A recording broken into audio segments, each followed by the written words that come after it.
پر پلٹتے ہی وہ اسی پل وہی ساکت کھڑا ہو جاتا ہے۔ 2 پل کے لیے وجدان جیسے ہی پلٹ کر واپس نیچے اسی جگہ پر ہیر کو دیکھتا ہے، تب تک وہ لوگ وہاں سے جا چکے تھے۔ ہیر۔ وجدان ایک نظر سب کی طرف دوبارہ ڈالتا ہے۔ تم یہی تھی۔ وجدان ہیر کو ادھر ادھر ڈھونڈتے ہوئے خود سے کہتا ہے، مونسٹر کیا ہوا؟ علی اس کے پیچھے باقی لوگوں کو موت کے گھاٹ اتارتے ہوئے پوچھتا ہے۔ ہیر یہاں تھی۔ وجدان یقین کے ساتھ کہتا ہے، مونسٹر وہ یہاں کیسے آ سکتی ہے؟ وہ گھر پر ہے۔ علی ایک بندے کے پیٹ میں چاقو گھساتے ہوئے کہتا ہے، وہ یقیناً یہی تھی علی۔ ہیر کو پہچاننے میں میں دھوکہ نہیں کھا سکتا ہوں۔ میں نے اس کی آنکھیں دیکھی ہیں یہاں۔ مونسٹر دل پکڑے ہوئے ہاتھ سے باہر کی طرف اشارہ کرتے ہوئے کہتا ہے، مونسٹر وہ یہاں نہیں ہے۔ مجھے لگتا ہے اب ہمیں چلنا چاہیے۔ ہمیں ڈائمنڈ مل گئے ہیں، باقی کی پولیس فورس آنے سے پہلے ہمیں نکلنا چاہیے۔ علی ٹرافی کو توڑ کر اس میں ڈائمنڈ کو دیکھتے ہوئے کہتا ہے، ہیر یہاں تھی پر وہ یہاں کیا کرے گی؟ وجدان ہیر پر اٹک جاتا ہے۔ وجدان خود سے ہی بار بار سوال کرنے لگ جاتا ہے، مونسٹر چلے؟ علی ٹرافی ہاتھ میں پکڑے ہوئے پوچھتا ہے، چلو۔ وجدان علی کو چلنے کا اشارہ کرتا ہے اور ٹرافی کے ساتھ ساتھ وہ دل بھی علی کو پکڑا دیتا ہے اور دونوں ہال سے باہر نکلنے کے لیے چل پڑتے ہیں۔ ہیر اور نک پہلے ہی وہاں سے نکل گئے تھے۔ وجدان کے دوبارہ دیکھنے سے پہلے ہی نک ہیر کو وہاں سے لے جا چکا تھا۔ وہ اپنی گاڑی کو سائڈ پر پارک کیے ہیر کی بائک پر سوار ہو کر اسی مینشن کی طرف لے کر بڑھتا ہے، کیونکہ ان کا پلان فلاپ ہو چکا تھا اور ہیر کے چہرے کی پریشانی دیکھ کر نک اسے بائک نہیں چلانے دیتا ہے۔ ہیر واپس مینشن پہنچ چکی تھی۔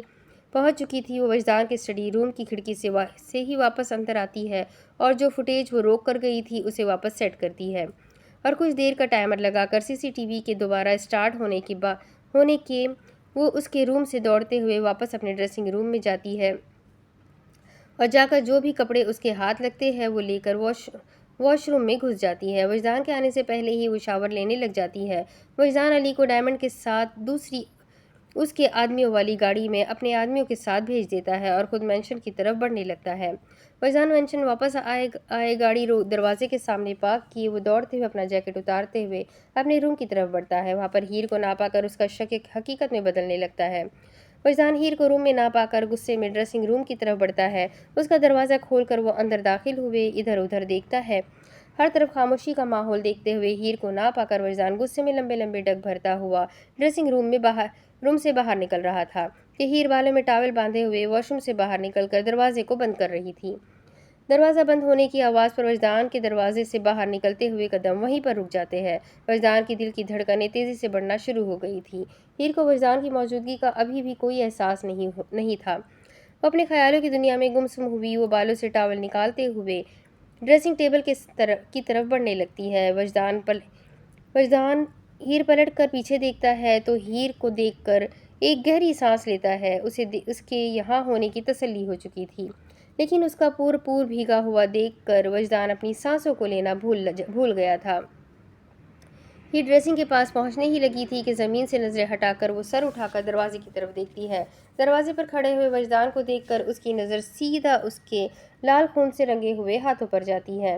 ہیر بھی گیلے بالوں جس کا پانی اس کے کپڑوں کو بھگاتا جا رہا تھا اسی حالت میں کھڑی ہوئی وہ وجدان کو دیکھنے لگ جاتی ہے۔ کوئی انسان اتنا بے رحم کیسے ہو سکتا ہے؟ ہیر وجدان کے چہرے کو دیکھتے ہوئے سوچ میں ڈوبی ہوئی خود سے کہتی ہے، جبکہ سامنے والا شخص اپنی سانسوں کے ساتھ ساتھ سوچنے سمجھنے کی صلاحیت سے کچھ پلوں کے لیے محروم ہو چکا تھا۔ وہ بس ہیر کو دیکھے جا رہا تھا۔ مجھے نفرت ہے تم سے اور تمہاری موجودگی سے وجدان یمان، بے حد نفرت۔ تم انسان نہیں ہو، شکر ہے خدا کا کہ میں حقیقت میں تم سے نہیں جڑی ہوں۔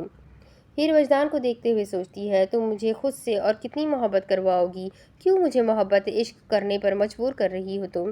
میری عشق کی حدود بھی بے رحم ہے۔ اگر تم سے عشق ہو گیا تو میں تمہارا بہت نقصان کر دوں گا ہیر۔ وجدان ہیر کی طرف بڑھتے ہوئے اس کے چہرے کو دیکھتے ہوئے خود سے کہتا ہے، مت کرواؤ مجھے خود سے عشق ہیر، میں پاگل ہو رہا ہوں تمہارے لیے۔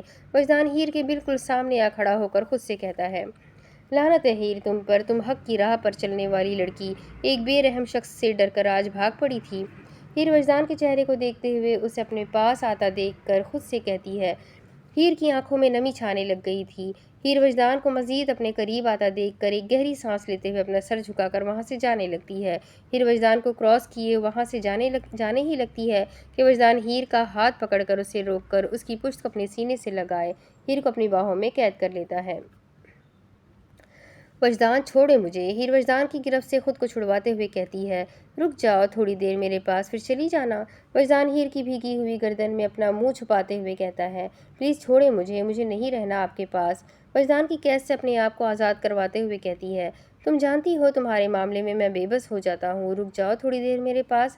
ہیر کی گردن میں اپنا منہ چھپائے ہوئے سرگوشی نما انداز میں کہتا ہے، وجدان رک جائے پلیز، ایسا مت کرے۔ ہیر وجدان کی سانسوں کی تپش کو اپنی گردن پر محسوس کرتے ہوئے تلملاتے ہوئے کہتی ہے، اب تک تو رکا ہوا ہی تھا میں، تمہاری مرضی کے خلاف تمہارے قریب نہیں آنا چاہیے تھا، آپ اب بھی تو آ رہے ہیں میری مرضی کے بغیر میرے قریب۔ ہیر وجدان کی قید سے آزاد کیے اس کی طرف رخ موڑ کر اس کے سینے پر اپنے دونوں ہاتھ رکھ کر اسے دھکا دیتے ہوئے غصے میں کہتی ہے، جانتا ہوں مجرم پہلے ہی ہوں تمہارا، اور تھوڑا بن جاؤں گا تو فرق نہیں پڑے گا۔ وجدان ہیر کی کمر میں ہاتھ ڈال کر اسے اپنی طرف کھینچتے ہوئے کہتا ہے، آپ کو فرق پڑنا چاہیے۔ ہیر وجدان کے سینے میں کسی بچے کی طرح چھپی ہوئی سر اٹھا کر وجدان کے چہرے کی طرف دیکھتے ہوئے کہتی ہے، فرق پڑتا ہے میری جان، تم سے تمہاری ہر بات سے فرق پڑتا ہے، مجھے یہ بھی پتا ہے تم میری طلب ہو اور تم مجھے ہر حال میں چاہیے، جب تک میں تمہیں پا نہیں لوں گا تب تک مجھے سکون نہیں ملے گا، اور میرا سکون تم سے ہے، اور جس دن تم مجھے مل جاؤ گی اس دن اپنے انتظار کی ہر قیمت وصول کروں گا۔ وجدان ہیر کی کمر کے گرد اپنے بازو کا گہرا بناتے ہوئے ہیر کو اچھے سے اپنے سینے سے لگائے ہوئے کھڑا تھا۔ ہیر وجدان کے سینے سے اپنا سر ٹکاتے ہوئے خاموشی سے اس کی باتوں کو سن رہی تھی۔ کیا اپنی طلب پوری کرنے کے بعد آپ مجھے چھوڑ دیں گے؟ ہیر وجدان کے سینے پر سر رکھے ہوئے اسی طرح کھڑے ہوئے پوچھتی ہے، تمہیں پا کر چھوڑنا ہوتا تو تم سے کبھی نکاح نہ کرتا، تم سکون ہو میرا، اور اس دنیا میں رہنے کے لیے ہر انسان کو سکون کی شدت سے ضرورت ہوتی ہے، میں مر جاؤں گا اب تمہارے بغیر، تم نے مجھ پر جادو کر دیا ہے، تمہارے بغیر رہنے کا تصور بھی نہیں کر سکتا ہوں۔ وجدان ہیر کو خود سے دور کیے اس کے ماتھے پر اپنے لب رکھتے ہوئے کہتا ہے، اور کہہ کر اس کے چہرے کے ایک نقوش پر اپنی محبت کی شدتوں کا محبت سے چور لمس رکھتا جاتا ہے۔ وجدان کے زندہ رہنے کے لیے اب ہیر کا اس کی زندگی میں ہونا ضروری ہے، بے حد ضروری۔ وجدان ہیر کی آنکھوں میں دیکھتے ہوئے پیار سے ہلکا سا مسکراتے ہوئے کہتا ہے، ہیر۔ وجدان کے رکے ہاتھوں کو اپنے ہاتھوں میں پکڑے ہوئے ہیر کے ہاتھوں کو اپنے ہاتھوں میں پکڑے ہوئے اس کے ہاتھوں کی طرف دیکھتے ہوئے کہتا ہے۔ ہیر کی نظریں وجدان کے چہرے پر ہی ٹکی ہوئی تھیں، وہ اس کے چہرے کے ایکسپریشن دیکھتے ہوئے اس کے دل کی کیفیت عجیب ہوتی جا رہی تھی۔ ہیر، میں جانتا ہوں تمہیں میرا بار بار کہنا دھمکی لگتا ہے، پر میری شہزادی، میں نے زندگی میں کبھی کسی بھی چیز سے خوف محسوس نہیں کیا ہے، پر تمہیں کھونے کے ڈر سے میرے دل میں ڈر کی لہر پیدا ہونے لگتی ہے، میں تمہیں کھونا نہیں چاہتا ہوں، پلیز ہیر پلیز، مجھ سے کبھی جھوٹ مت بولنا، مجھ سے کبھی دور مت جانا، تمہیں کھونا، تمہیں درد دینا میں افورڈ نہیں کر سکتا۔ وجدان یمان دنیا خرید سکتا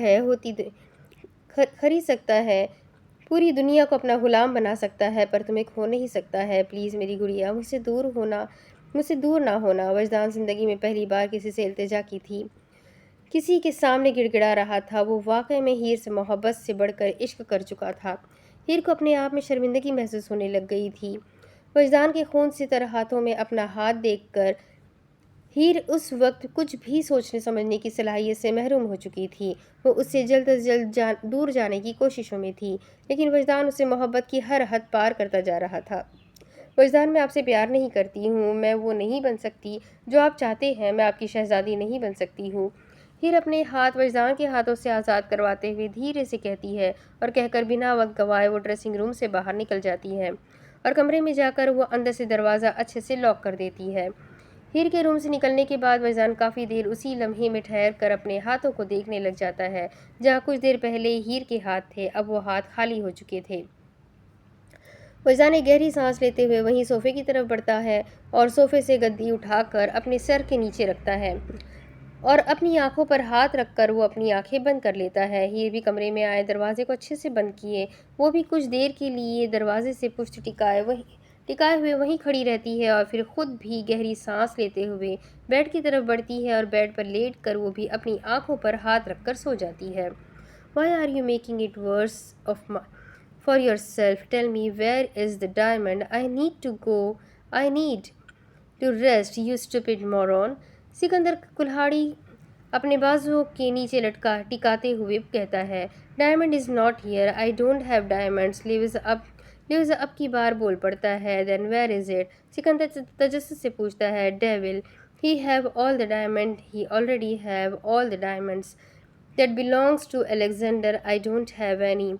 لیوز بول ہی رہا تھا کہ سکندر جھٹ سے کرسی سے کھڑا ہوتا ہے اور اپنے ہاتھوں سے لیوز کی گردن موڑ کر اسے مار دیتا ہے۔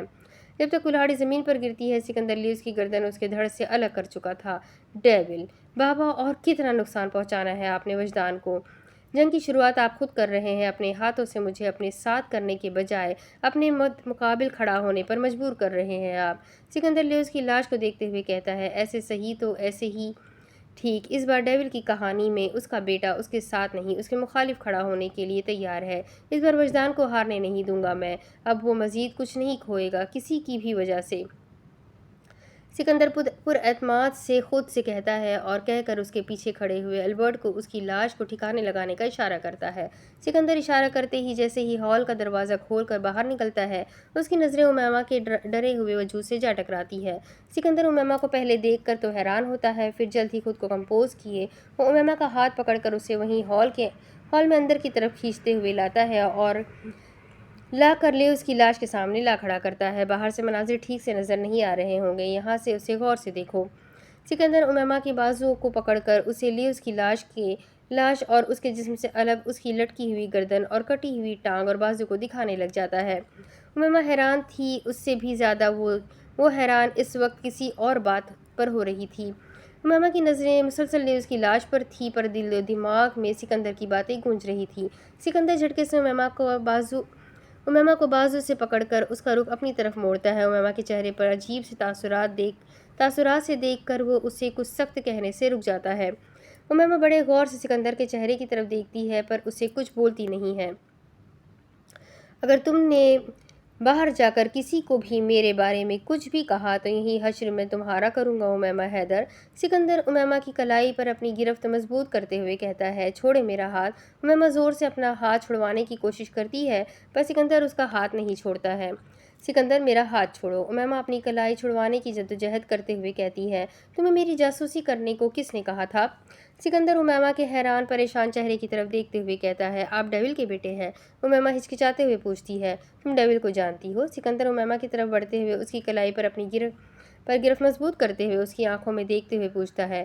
امیمہ بھی سکندر کی بات کا کوئی جواب نہیں دیتی ہے، بس سکندر کے چہرے کو غور سے دیکھنے لگ جاتی ہے۔ کچھ پوچھ رہا ہوں میں تم سے، سکندر امیمہ کو زور سے اپنی طرف کھینچتے ہوئے کہتا ہے۔ امیمہ سکندر کے سینے سے آ لگتی ہے زور سے جس سے وہ 2 قدم زور سے پیچھے ہو جاتا ہے۔ سکندر دور رہے مجھ سے، بدتمیزی مت کرے۔ امیمہ سکندر سے دور ہوتے ہوئے غصے میں سکندر کے منہ پر ایک زوردار تھپڑ مارتے ہوئے کہتی ہے۔ امیمہ کے تھپڑ مارنے پر سکندر کا رخ مڑ چکا تھا۔ مجھے کمزور لڑکی سمجھنے کی غلطی مت کرے سکندر جہانگیر عالم، میں آپ کو بہت اچھے سے جانتی ہوں، مجھے خاموش رہنے دے اور مجھ سے دور رہے۔ امیمہ سکندر کی جھکی ہوئی نظروں کی طرف دیکھتے ہوئے کہتی ہے بھاڑ میں جائے آپ اور بھاڑ میں جائے یہ لوگ، مجھے کوئی فرق نہیں پڑتا ہے آپ کس کی جان لے رہے ہیں اور کس کی نہیں، میری طرف سے پوری دنیا تباہ کر دے، مجھے کوئی فرق نہیں پڑتا ہے، بس مجھ سے دور رہیں۔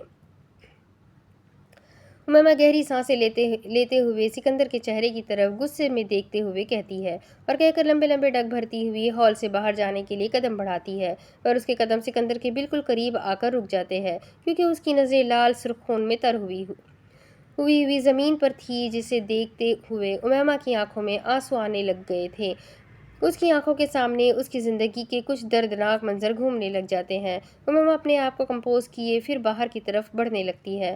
وہ دروازے پر پہنچی ہی تھی کہ سکندر زور سے امیمہ کی کمر میں ہاتھ ڈال کر اسے باہر جانے سے روک دیتا ہے اور زور سے دروازے کو لات مار کر اسے بند کر دیتا ہے۔ مجھ پر ہاتھ اٹھانے کی ہمت کیسے ہوئی تمہاری؟ سکندر امیمہ کے قریب زور سے دروازے پر مکہ مارتے ہوئے کہتا ہے۔ سکندر کی غصے میں بھری ہوئی گرجدار آواز سے امیمہ کی روح تک کانپ اٹھی تھی۔ امیمہ ڈرتے ہوئے اپنے ہاتھوں کی مٹھیاں بھینچتے ہوئے اپنی آنکھیں زور سے میچ لیتی ہے۔ بولو، سکندر امیمہ کے بند آنکھوں کی طرف دیکھتے ہوئے زور سے دہاڑتے ہوئے کہتا ہے۔ امیمہ ڈرتے ہوئے اپنے آپ کو کمپوز کیے دھیرے دھیرے اپنی آنکھیں کھولنے کی کوشش کرتی ہے۔ امیمہ کی گہری گہری سانسیں اس کا کانپنا سکندر کو بآسانی محسوس ہو رہا تھا۔ سکندر اس وقت مجھے جانے دے پلیز، مجھے جانے دے۔ امیمہ کی آنکھوں میں نمی پہلے ہی بھر چکی تھی، اب ڈر کے مارے وہ رونے لگ گئی تھی۔ جانے دوں؟ کیسے جانے دوں میں؟ مجھ پر ہاتھ اٹھانے کی ہمت کیسے ہوئی تمہاری؟ سکندر لال سرخ ہوتی ہوئی نظروں سے امیمہ کے چہرے کو دیکھتے ہوئے کہتا ہے، سکندر دور ہو جائے پلیز مجھے جانے دے۔ امیمہ سکندر کے سینے پر ہاتھ مارتے ہوئے کسی پرندے کی طرح اس کی قید میں پھڑپڑاتے ہوئے روتے ہوئے کہتی ہے، معافی مانگو پہلے۔ سکندر دو ٹوک لہجے میں کہتا ہے، میں معافی نہیں مانگوں گی چاہے کچھ بھی ہو جائے، آپ جیسے گھٹیا انسان سے میں کبھی معافی نہیں مانگوں گی۔ آپ کے لیے بہتر ہوگا مجھے ابھی اور اسی وقت یہاں سے۔ امیمہ دو ٹوک لہجے میں سکندر کی آنکھوں میں دیکھتے ہوئے بولی، معافی نہیں مانگو گی تم؟ نہیں مانگوں گی میں۔ امیمہ سکندر کی بات مکمل ہونے سے پہلے ہی اٹل لہجے میں بول پڑتی ہے، ٹھیک ہے پھر۔ سکندر کہتے امیمہ کو کلائی سے پکڑ کر اسے اپنے ساتھ کھینچتے ہوئے اسی کرسی پر لے جا کر بٹھا دیتا ہے جہاں کچھ دیر پہلے لیوز بندھا ہوا تھا۔ سکندر یہ کیا کر رہے ہو؟ امیمہ اپنا ہاتھ چھڑواتے ہوئے بولی، منہ بند کر لو اپنا امیمہ۔ سکندر امیمہ کو کرسی پر بٹھاتے ہوئے زمین سے لیوز کے خون سے تر ہوئی پڑی رسی کو اٹھائے ہوئے وہ اسے امیمہ کے کمر کے گرد رسی کو باندھنے لگتا ہے۔ سکندر مت کرے یہ، امیمہ اپنے آپ کو چھڑوانے کی کوشش کرتے ہوئے کہتی ہے، بہت اکڑ ہے نا تم میں، آج رات ساری نکل جائے گی جب اس خون کے تر زمین اور خون کی خوشبو سے بھرے ہوئے کمرے میں آج رات بند رہو گی تو اچھے سے مجھے بھی جان جاؤ گی اور خود کو بھی۔